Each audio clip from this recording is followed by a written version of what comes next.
बिस्मिल्लाहिर्रहमानिर्रहीम, अस्सलाम वालेकुम। आज हम बात करने जा रहे हैं रेंटल इनकम और उसको हम कंपेयर करेंगे कैपिटल गेन्स की प्रॉपर्टीज के साथ। इस सारे प्रोसेस को स्पेकुलेशन की बजाय हम पास्ट परफॉर्मेंस के ऊपर इसका फैसला करें। अगर हम फेज 6 की प्राइसेस कंपेयर करें 2005-9 की, तो उस वक्त फेज 6 के अंदर जो प्राइस थी वो तकरीबन 7 से 8 मिलियन एवरेज प्राइस थी, जो उस वक्त के ब्लॉक ज़्यादा बेहतर ब्लॉक समझा जाता था। अच्छा, फेज 6 में 2006 के बाद इतना ज़्यादा जो है वो नीचे की तरफ नहीं गया, क्योंकि इसमें पोजेशन और चीज़ें अनाउंस हो चुकी थी, तो ये अपना स्टेबल रहा इवन जब मार्केट नीचे जा रही थी। 2011 से 13 के दरमियान में इसने एक मेजर जंप लिया, जिसमें प्राइसेस जो हैं वो तकरीबन 15 से 17 मिलियन की एवरेज प्राइस पे चली गई।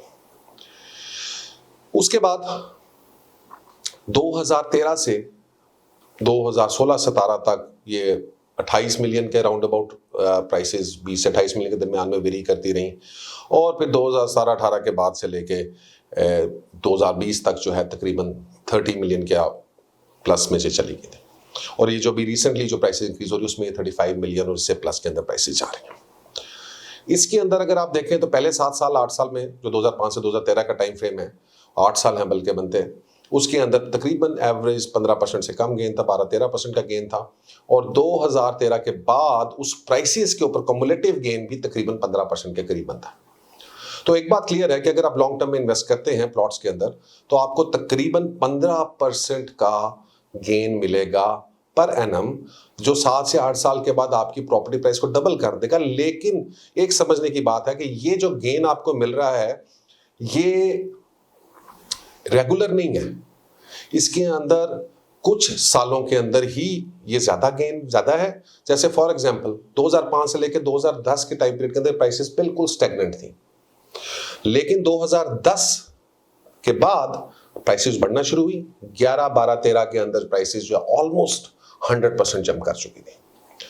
सो हम इमेजिन ये कर रहे हैं कि हमारे पास 10 करोड़ रुपया है, एक मिस्टर ए है और एक मिस्टर बी है। मिस्टर ए के पास भी 10 करोड़ है और मिस्टर बी के पास भी 10 करोड़ है, और ये दोनों इन्वेस्ट करना चाहते हैं।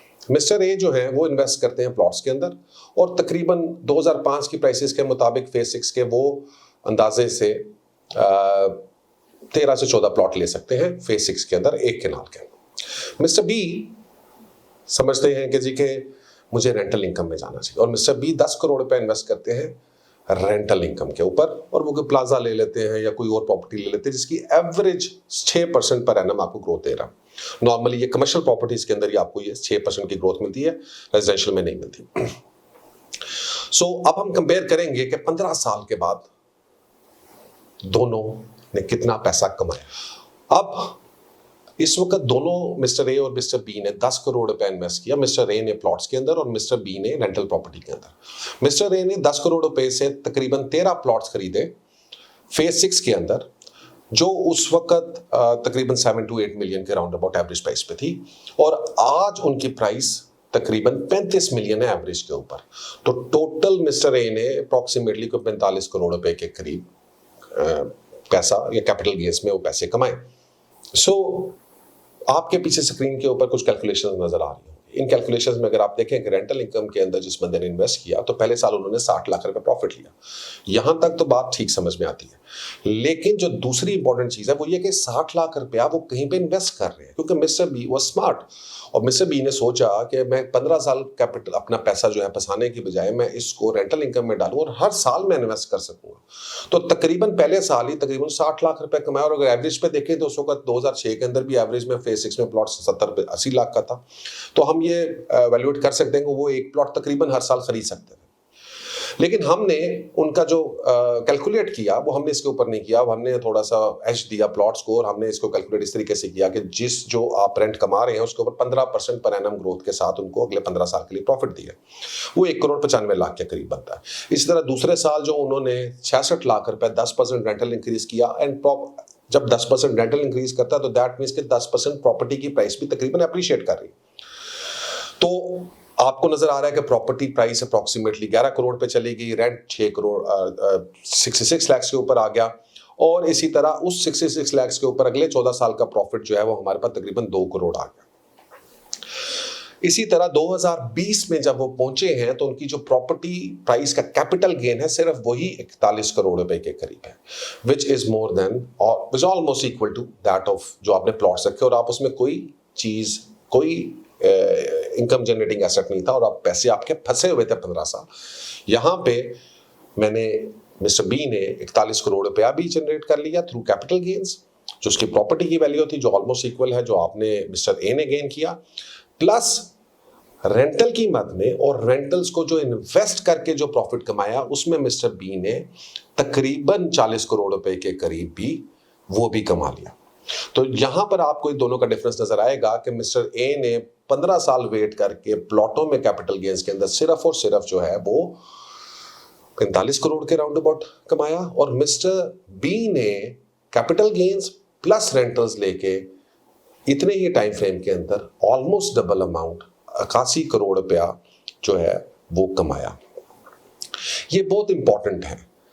वजह ये है कि अभी हमने रेंटल्स को लोअर बेसिस के ऊपर परसेंटेज के ऊपर जो रेंटल्स आप ले रहे थे उसके ऊपर कैलकुलेट किया। अगर हम इसकी एक्चुअल वैल्यूएशन करें तो प्रॉबेबली मिस्टर बी जो है उनकी नेटवर्थ इस वक्त 1 बिलियन से ज्यादा होनी चाहिए, क्योंकि उन्होंने पहले साल जो 60 लाख रुपए रेंट लिया अप्रोक्सीमेटली उसके राउंड अबाउट उस वक्त 1 कनाल का प्लॉट मिलता था और हम उनको पहले साल में सिर्फ 1 करोड़ 90 लाख रुपए का प्रॉफिट दे रहे हैं। हालांकि अगर हम प्लॉट्स की सूरत हाल पे कैलकुलेट करें तो इस वक्त उनको पहले साल के अंदर अंदर ही इस वक्त उनका अगर वो प्लॉट लेते जाते इसी रेंटल से तो इस वक्त वो प्लॉट 3.5 करोड़ रुपए का होना चाहिए। 15 साल की टाइम फ्रेम के अंदर तो हमें बहुत क्लियर आ गया कि जी के रेंटल ने जो है वो they clearly beat capital gains on plot until and unless कि आप स्पेकुलेटिव इन्वेस्टमेंट करें, बट स्पेकुलेटिव इन्वेस्टमेंट अपने रिस्क के साथ आती है, आप उसमें बिल्कुल स्टक हो सकते हैं। और अगर कोई शख्स 100% एक्यूरेसी के साथ स्पेकुलेटिव इन्वेस्टमेंट कर सकता है तो फाइन, मैं कहूँगा कि आप कर लें, बट फिर भी आप 1 बिलियन कमाना 15 सालों के अंदर 10 करोड़ रुपए से इतना आसान नहीं होगा, चाहे आप जितने मर्जी अच्छे स्पेकुलेटिव ट्रेडर हो जाए। लेकिन रेंटल इनकम में ना आपको स्पेकुलेशन की जरूरत है, ना आपको अंदाजा लगाने की जरूरत है, ना आपको जो है वो किसी तरह के प्रॉब्लम में अपने आप को मेंटल स्ट्रेस में डालने की जरूरत है। एक और आपसे शेयर करते चलें कि अगर आप सिर्फ 10 साल का टाइम पीरियड लगाएं जो 2010 से 2020 के दरमियान है, तब भी तमाम कैलकुलेशन इस तरफ पॉइंट करती हैं कि रेंटल जनरेटिंग इनकम जो है वो तकरीबन अप्रॉक्सीमेटली सेम अमाउंट दे के जा रही है जितनी हमें कैपिटल गेन्स दे के जा रहे हैं प्लॉट के अंदर।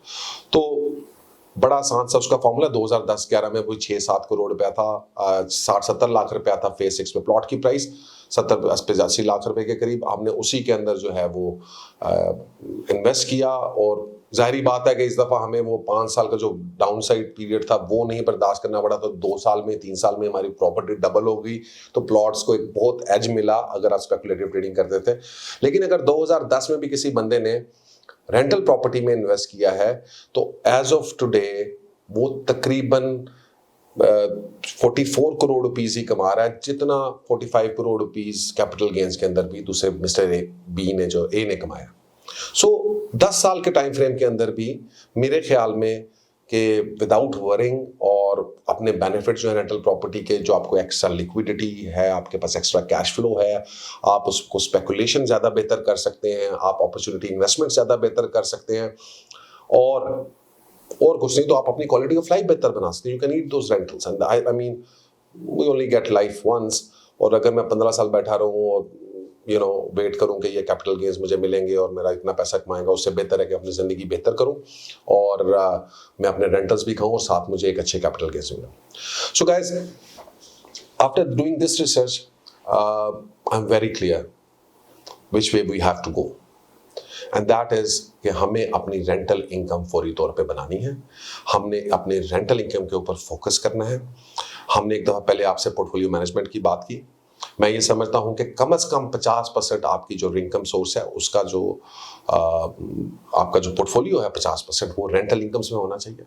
20 से 25% फाइन आप स्पेकुलेशन में रखें और 20 से 25% अगर आप रखना चाहते हैं as a cash emergency fund वो रखें, but minimum 50% and with the passage of time grow it to 75%। And let me show you कि इस मार्केट की स्पेकुलेशन, इस मार्केट की वरीज, इस मार्केट में कि कब चीज़ें आने, you will make more money than anyone who is speculating. Take care and Allah Hafiz.